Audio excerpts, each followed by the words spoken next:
Malcolm Roach. I feel like I can say that now. You have upgraded yourself to the now because you play for the freaking New Orleans Saints. Like, how does that feel, first of all? It's a blessing, first of all. Like, it's a dream come true still, like on my second season, like going to my hometown team and things like that. Like, it's just something I never would have dreamed of. And getting to the NFL was a goal of mine. I reached it. So, I just having fun doing what I do. I feel like it's just crazy that we're even like, you're on that side, I'm on this side, and that this is happening. I am interviewing you as the media because you came in the same year as me. I don't know if we left the same year because COVID kind of made things weird, but you was my friend. Nah, it's crazy. Like, this is crazy. Nah, for real. Like, we really grown now. Like, it's crazy. This is it. So please tell me about your college to pro transition, because I say that because on social media, people can present things to be a certain way and to be glitz and glamour and just so smooth. But I want to know the real ins and outs of what you went through. Like, especially my transition coming in, I came in on the Corona year. So it was like real different. Like, we didn't even have preseason. So I was just like going to camp. We had like OTAs or anything. They canceled the draft that year. So like, I didn't have no like meetings with teams, like in-person workouts, anything. So it was kind of scary, like going through the process, because it was the first time anybody ever went through it. And, you just didn't know like what was going to be the outcome of it. And so like, no OTAs, no like preseason training. We just went straight to camp, and then like either made the team or you didn't. And then the season started. Then when we got into the season, like it was crazy. Nobody was in the stands. Like, it was like the NFL, but it wasn't the NFL, because it was just like no excitement in the games, nothing. Like, you just really out there practicing again. So this year, I'm really getting my first glimpse of like NFL crowds and things like that. So I guess I'm still going through the transition phase a little bit. So, but I'm enjoying it, and just taking it day by day. Now, since you are finally getting the pro experience, like you just said, what's the biggest difference to you between college and pro life? The biggest difference between college and pro is the business. Like, the NFL is a real business. Certain guidelines you got to meet each week, with teams and things like that. And, if you're not meeting them, you get fined and things like that. They can take money out your pockets. Or they could just cut you. Like, so it's like a real business. In college, you knew you was going to be there. You signed a scholarship. Like, they just couldn't kick you out of the team. You had to do something drastic to get the scholarship really taken. So you knew you was going to be there. So like with the NFL, like, it's really your job. And just the competition level is high, because there's only so many spots and everybody going after them. So you really just got to come to work every day and be prepared. And but I mean, it's like what you signed up for. Like, you knew what it was, like, going into it. So I embrace it. I go to work every day with a smile on my face, and I just have fun doing what I love. That's scary. Like, when you put it in perspective like that, because I had Joseph Osai last week, and he didn't touch on it in that way. So you're touching on it in a different way, and that's kind of what's the word for it? Intimidating. That's really intimidating, knowing that you're basically competing against guys that have whole families. Like, you're taking bread off their table. Yeah. Like, that's nothing to play with. Like, I remember at the combine, one coach was like he really, like, that's when it really hit me. Like, the NFL, the coach was like, "You ready to go in there and take a grown man job and take money out of his family mouth?" And like at the combine, I think when I was 22, 21, one of them, I was like, yeah. He was like, "You probably might be going against somebody that's 35." I'm like, yeah, I'm ready though. Like, it's really like that. Like, it's really grown men. And it's like, you really competing every day. And it really make you grow up fast. Wow. Yeah, because when you go pro, it's like a level playing field. Mm-hmm. It doesn't matter if you're fresh out. They're looking at you like, shouldn't have left. Yeah, Shouldn't have left college. Like, fresh meat. That's scary. But how did Texas prepare you for it? I feel like when I was at Texas prepared me pretty good for the NFL, I have to say, because, you know, I feel like Coach Herman did a great job of, you know, not making things like never letting you get too comfortable, things like that. You know, always letting you know, like, it could be taken from you at any moment. So I think Texas did a good job of that, preparing me for that aspect, because, like, you know, this could be taken at any moment. And, you can't never get too comfortable. Got to continue to work hard and continue to go out there and, you know, strive to be better every day. So that's why I feel Texas prepared me for the NFL. Just out of curiosity, who was your dream NFL team growing up? My dream team was the Saints. That's the crazy thing. Saying that? Yeah. I mean, like, I'm a Louisiana boy. Like that's true. Like, my favorite team is the Saints. Like you said, that's a blessing, honestly. The fact that I always wondered about that too. You know, like going into draft day, you have people like to say, you know, I'm fine with going anywhere. Okay, to a certain extent, but you know, you have a certain team in your head, and then a completely different team, you know, gets you. But the fact that you're at the team that you wanted to be at, more power to you. Appreciate it. More power to you. Now, let's get into some current Texas football. Because I know you and me, we talked, forgot which home game that was. OK State. OK State. You had a lot to say. And I was basically just like, I don't want to hear it right now. Let's do an interview. So put on your coach's hat, your professional goggles, whatever you want to call it. What are your thoughts on the season this year? I don't know. It's like ever since that OU game, it's like that game just took some out of our wins, and like it just like looked like we not all the way there. To be honest, it's like we out there playing, but we not playing. You know, we not out there playing like enthusiastic and things like that. I feel like that's tough, because, you know, it's tough. You know, this guys last games coming up, and I know they want to go out on a note like this and things like that. So, and there's guys in that locker room that I know, and you know that I know, and I know the way they feel about the game of football. I know the way they feel about the school.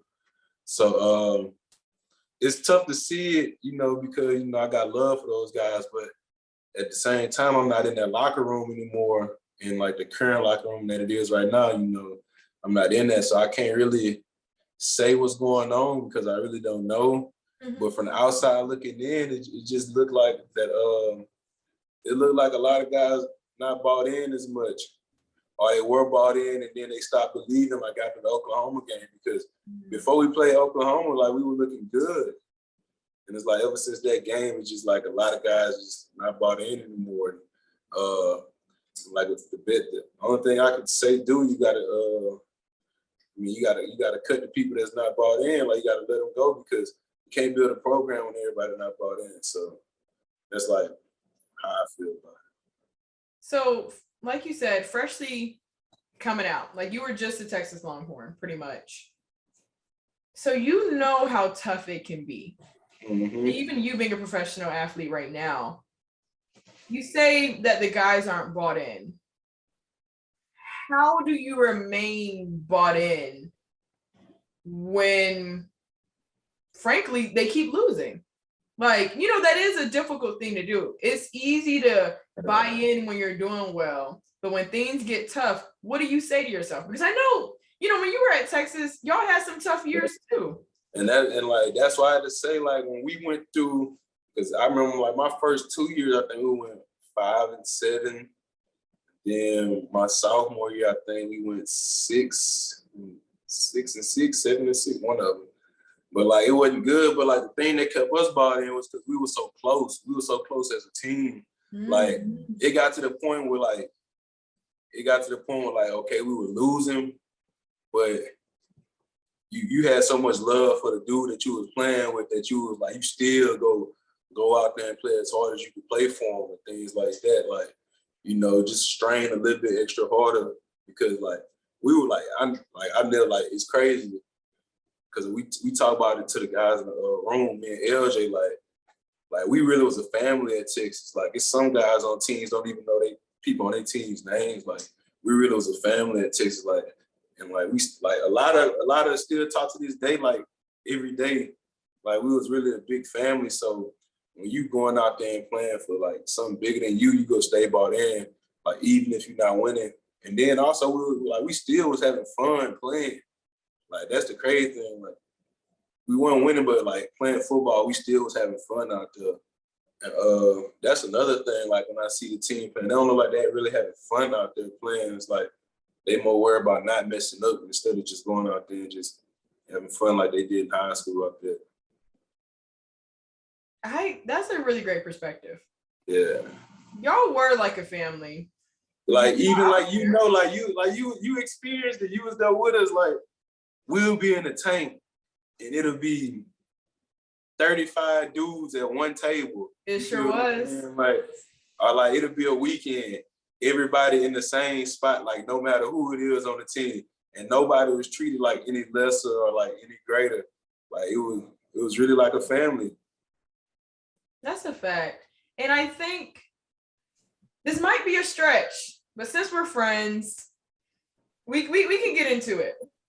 Do you kind of feel like, this is what I'm sensing, just from, you know, being an athlete and remembering how you guys were and all the above, do you feel like everybody's just out there playing for themselves and not for the team? And do you feel like the reason is because of the NIL deals? I kind of feel like from sitting back and watching sometimes, it kind of feels like these guys know that they're making money without this. It feels like it's like every man for themselves out there, you know? And sometimes it's about like who's making more than who because of they got this deal, this person has this deal. They know that, oh, well, you know, like we're losing, but at least I know I still have money in the bank. Like I'm still I don't know. Do you feel like that kind of relates to it a little bit? And like I can see where you're going with that. Like I don't even really understand the NIL deal because I'm really mad we ain't have it when I played, so I really just wasn't even locked in on it. But like I saw they was able to make money and things like that. So I mean, I can see where you're going with that, like with that perspective, because I mean, at the end of the day, like you're dealing with like 22 to 17-year-olds. Yeah. You know, and they probably never had money before into the NIL deal. So like it's tough, like, and I can see why people look at it that way. Personally, I don't know. I don't know either. I was just saying, I really don't know. I mean, I hope to God that's not the case for real. But if it is, man, that's something bigger than what one person could fix. You know what I mean? It's bigger than that. Yeah, because you can't make anybody care. You can't make anybody put in that effort. So it's really a tough thing to say. But just to finish us off, if you could give advice, what would you say? Advice to who, the fans, or advice to the players? Let's do advice to the players and the fans. I want to hear the players first, though. First to the players, I'm gonna tell them, man, I've been where y'all at right now. I lost to Kansas my freshman year. Like, I know what they feel like walking around campus and things. Like, I talked to a few of the players and, already told them, like, bro,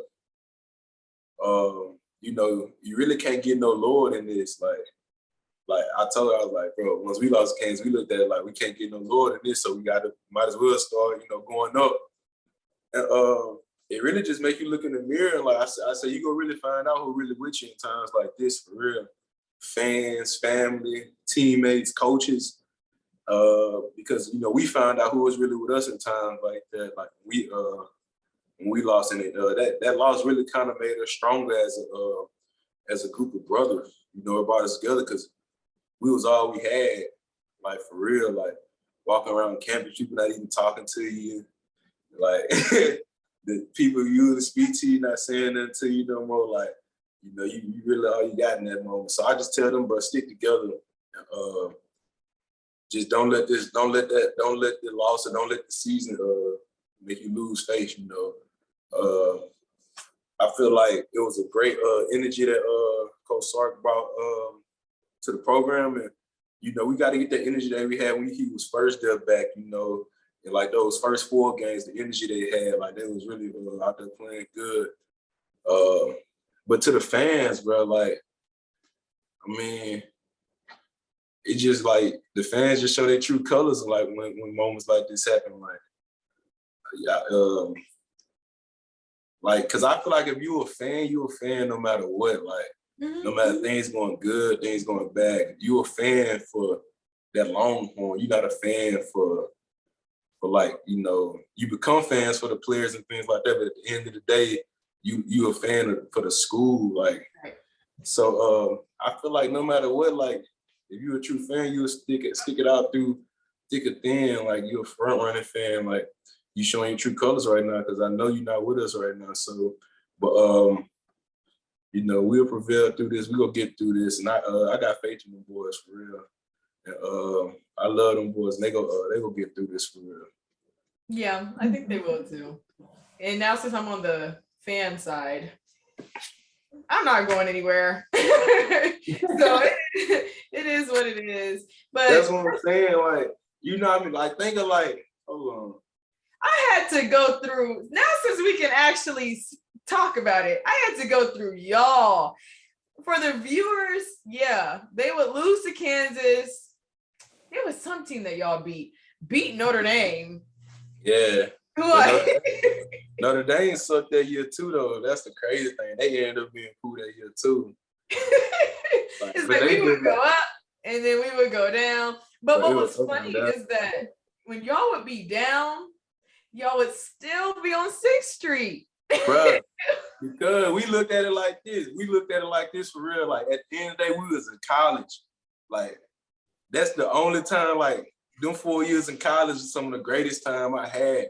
And like, football, it's a game. Like, it's what we love to do, but it's a game. Like, I'm not about to let, just because we lost, that's not going to affect me having like these college experiences and things like that. Now, of course, I'm going to be down. Like, I ain't about to go out every time we lose. Like, I'm going to be hurt.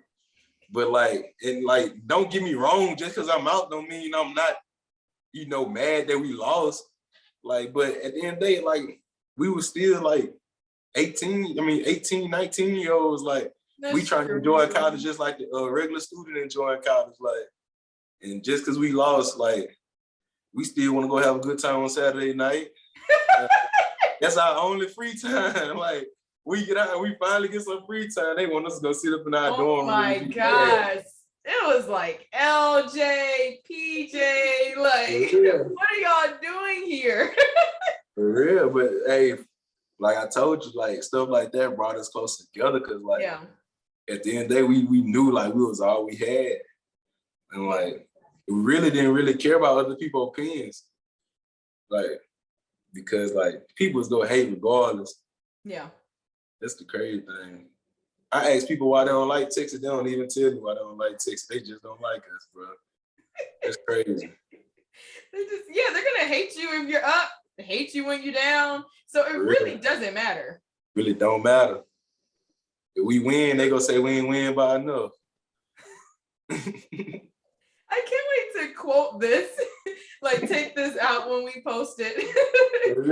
Just call them out, because that's exactly how it is. But honestly, Malcolm, it was a pleasure just to catch up.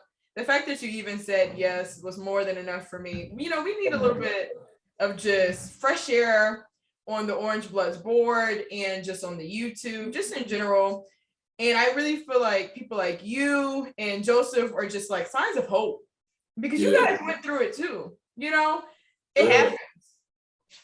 So, it happens, and then people gotta understand, like, bro, you put like people be putting all their faith into some kids, like some young men, like, bro, 18 and 19 years old, sending them hate mail. Bro, like, I used to see the stuff Sam used to get, and I'd be like, bro, bro, he 19, like, he going crazy, like. Absolutely. I remember stuff like that when like Sam first started to play. First of all, he used to be on social media, and then when he got all that attention, he like got off. Sam doesn't ever post. I wouldn't be surprised if he doesn't post any of the pictures on his Instagram. Somebody else posted for him. I don't know, like, and then the crazy thing, like, we see that stuff and we'll laugh at it, like, you really let me affect your day that much that you about to put this hateful energy in the world. You feel me? I got that much control over you. That's how you really got to look at it. It's crazy. That much control that you about to put this hateful energy in the world. And on that note, okay, don't forget to like, comment, and subscribe to the Orange Bloods Texas football YouTube channel. I know you guys really enjoyed these special guests. I enjoy them too, just to catch up with them because they were my year. So it's good always just to chop it up with you guys. And once again, thank you for being a special guest for this week. And good luck on the rest of your season. Go Saints. Appreciate it. Go Saints. Who that?